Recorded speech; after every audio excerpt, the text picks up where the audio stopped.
in second. 3-2 coming. Driven to right and hit deep. Eat your bat. How about that? Gone! First home run in the big leagues is a 3-run shot for Derek Dietrich, and it ties the game at 3. Hello, All-Star Sports Show here with your hosts, Merrick Takash and Ethan Smythe are here for another week here on the show with a jam-packed week of sports to talk about. And we're going to start in the NHL as we always do. We have a few Game 7s that will be played tonight. Ethan, explain to us a little bit about the first matchup we'll be talking about tonight. Well, the New York Rangers and the Washington Capitals, this has been a series where the goaltenders have taken over. Braden Holtby and Lundqvist putting up pretty similar numbers. Holtby the better of the two so far, almost identical save percentages. Holtby 938, Lundqvist 937. I like the Washington Capitals in this series. They've won all their home games so far. And I agree with you. The Washington Capitals are amazing at Verizon Center. I look to hope for them to keep it up tonight against the New York Rangers, and they will be coming on strong, that's for sure, in the East quarter one of the Game 7s.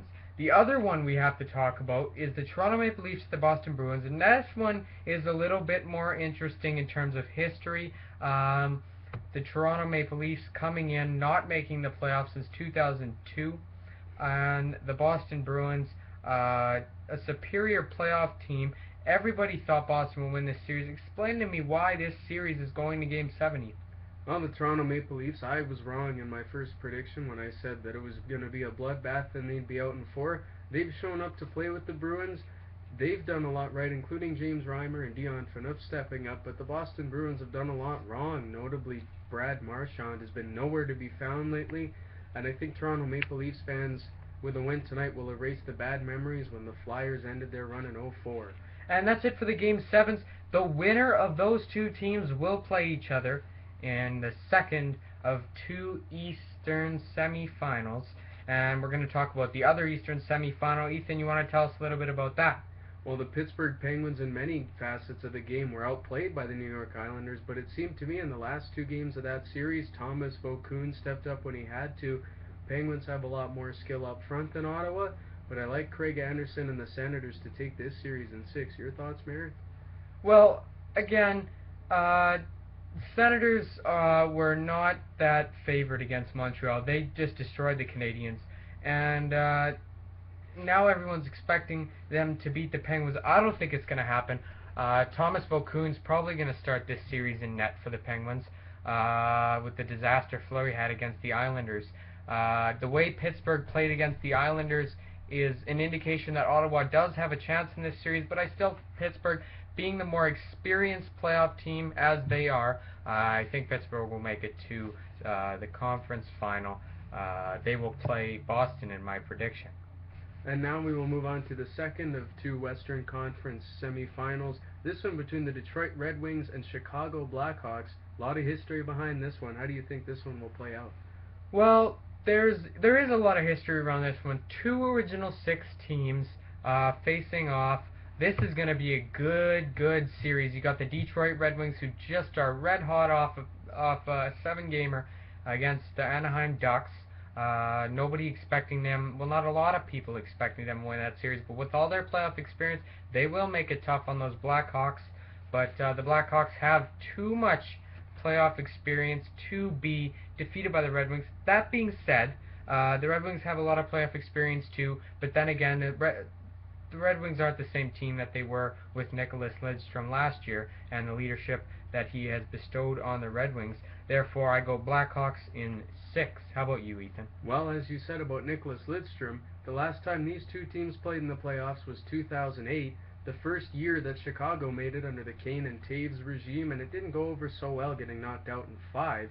But they've grown a lot since then. Chicago's won a Stanley Cup. They've been in the playoffs every year since. And when I look at Corey Crawford, you could make a case he's been the best goalie in the playoffs. I think the Blackhawks will win this in 5. And now on to our last conference semi. San Jose and LA, Battle of Cali. You got 2 hard-nosed hockey teams. You got the LA Kings. You get a lot of offense with both teams, LA and San Jose. Ethan, your prediction for this series? Well, I like the LA Kings to make it back to the conference finals as they did last year. Antti Niemi very good in the first round. I think Jonathan Quick was stellar aside from his gaffe in Game 1 against St. Louis. LA was the better team in those last couple games in that series, and they have the cup run from last year to build off of. San Jose has nothing of the sort, so I think LA will take it. And that's it for the Stanley Cup playoffs recap here on the All-Star Sports Show. Marek Takash and Ethan Smythe with you, and we will be back after this short break. Stay with us. Alright, welcome back to the All-Star Sports Show with Marek Takash and Ethan Smythe. Now we're going to do some NBA playoffs recap. Marek, how do you think of it so far? Well, I really like to watch NBA, especially the playoffs. Chicago Bulls, Miami Heat. Chicago rips the first game off of Miami, but Miami comes back with 2 solid victories. I say Miami in 5, just purely because of how dominating the Heat have been recently. And the Bulls, especially without Derrick Rose, that's going to be a challenge when you're any team to face the Miami Heat. Ethan? I can't see anybody stopping Miami at this point. They have by far the best roster of anybody in not only the Eastern Conference, but in the entire NBA. Big 3 still intact. I think they'll take it in 5, and I agree with you. Indiana Pacers and the New York Knicks. This one's surprising a lot of people. Indiana Pacers are sticking in there with the Knicks.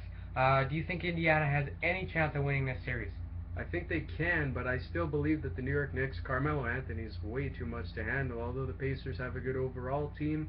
But I think this one goes the distance, 7 games, Knicks. And another surprising series, now to the West, the Memphis Grizzlies and the Oklahoma City Thunder.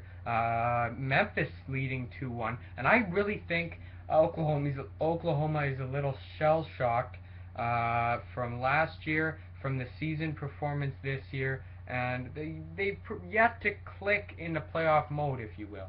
The Rockets gave them a pretty hard time in 7, and I think the Grizzlies will take this series in 7 games. Ethan? I think the Grizzlies will take it as well, and the big factor, I believe Russell Westbrook is out with an injury for the OKC Thunder, so all that's left is Durant for the most part in terms of your superstars down there. And Memphis is a very underrated team. Not a lot of people give them credit, but a couple years ago they did knock out the Spurs as an 8 seed, so I like the Memphis Grizzlies in this series as well.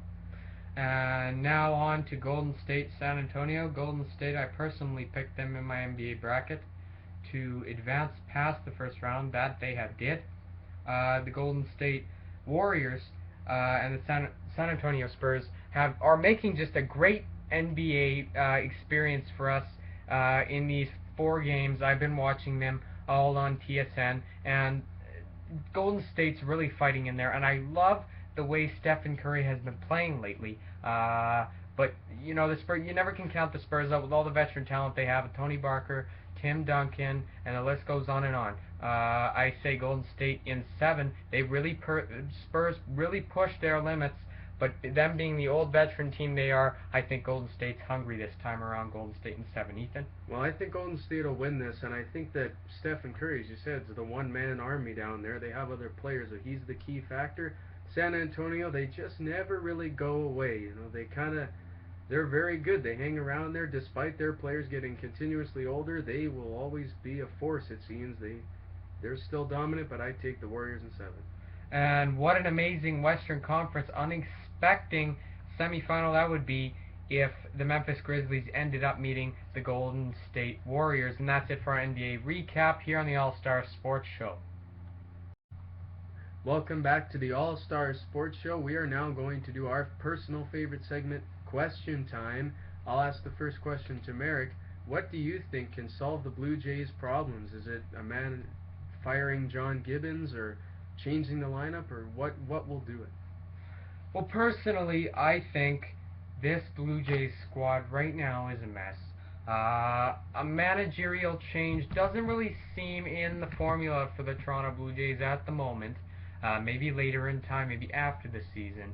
But I really think you need to keep mixing the bats here if you're the Toronto Blue Jays to find an appropriate batting order, an appropriate pitching rotation, until you can find the formula that succeeds for the Toronto Blue Jays in this upcoming 2013 baseball season. And I also think that with Jose Reyes being injured, that's been a huge blow to the team so far. The expectations were sky high, and it seems like players like Emilio Bonifacio are just not committing to the fundamentals of baseball right now, and that's something a manager can't teach. They'll have to figure it out themselves.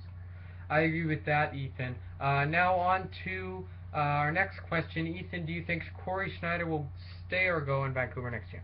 I think he will stay, and I think it will be hard to move Roberto Luongo because we all know about his contract and the hefty fines that might come up if a team chooses to take that on and exceeds the salary cap.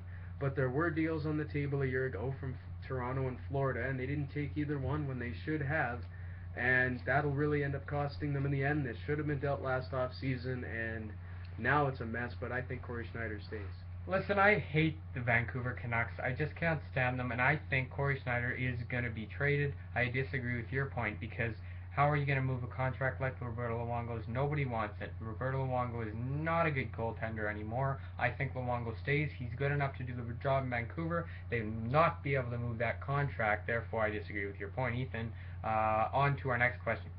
Alright, now we're going to discuss the awards in the NHL, the Calder and the Norris. And I'll start off with the Calder. Who do you think will win this award? I think out of our candidates for the Calder Trophy, Brendan Saad is one, Brendan Gallagher is one, and also from the Florida Panthers, Jonathan Huberdeau is one. Jonathan Huberdeau is playing on a crappy team. He has been able to produce points like no other. Kind of choke Jonas Brodin and Yale Yakupov got left out of the conversation. If they were in, it might have been a different story, but I think Huberdeau takes home the Calder honors this year. Well, I think if Neil Yakupov was on this ballot, I would probably vote him. He doesn't get the respect he deserves, and Jonas Brodin was a top-pairing defenseman with Ryan Suter. Certainly more can be said about them being a contributor to their team than Brendan Saad playing in a line with Taves and Hossa. But we have the cards that were dealt, and I think Jonathan Huberdeau will take the award. He was first in the scoring, and let's face it, the only bright spot on a really weak team in Florida this year. Agreed. On to our Norris candidates, Ethan. Who do you think is going to win Norris? We got Ryan Suter, we got PK Subban, and we got Christopher Letang. Well, Minnesota got robbed in the Calder nominees. They didn't get robbed here, and I think that Ryan Suter will win it. Lofty expectations after signing a massive contract in the offseason. Bit of a slow start for him this year, first couple weeks, but he picked it up massively and got them to the playoffs. Big reason why I think Ryan Suter deserves it. Mary? I think I love Ryan Suter. I love the Minnesota Wild, but I think PK Subban's going to take this home. And as much as I hate the Canadians, and I don't like PK Subban as a player, but what he has been able to do this season proves that he is what as expected of him. And nobody expected he would do this good. Coming from a contract holdout for the first 4 games of the season to come back to perform that well, tied for points with Christopher Letang as defenseman. He missed a few games. PK Subban wins the Norris this year. That's it for question time. See you later. Okay, welcome back to the All-Star Sports Show. We are now going to do the All-Star of the Week, and I'll go first, and my pick is Phil Kessel from the Toronto Maple Leafs. This guy got the gorilla off his back by scoring 3 goals in this series so far. And a big reason why the Toronto Maple Leafs have been able to force a Game 7 is Phil Kessel. And that's a very valid pick. Phil Kessel has helped out the Leafs quite a bit in this series. I'm going to change the spectrum and go with a basketball player. First time hockey player has not been chosen for the All-Star of the Week here on the All-Star Sports Show, and I'm going to go with the Golden State Warriors. Stephen Curry, this guy has changed the Warriors look completely. He is an amazing young basketball player, and I think he has the potential to be maybe the Alexander Ovechkin, Sidney Crosby of basketball. This guy, he's fast, he can shoot from the perimeter. This guy's the full package for the Golden State Warriors. He's helping them out in the playoffs. He's helping them out in the regular season. This guy is just a basketball whiz on the court. And another thing I wanted to add is I don't think the Warriors get to where they are now, tied at 2 with arguably one of the best veteran teams in the league in the San Antonio Spurs without Stephen Curry. Thank you so much for tuning into the All-Star Sports Show today. Signing off is Merrick DeCash. And Ethan Smythe. Here for the All-Star Sports Show on May the 13th, 2013. It has been a pleasure.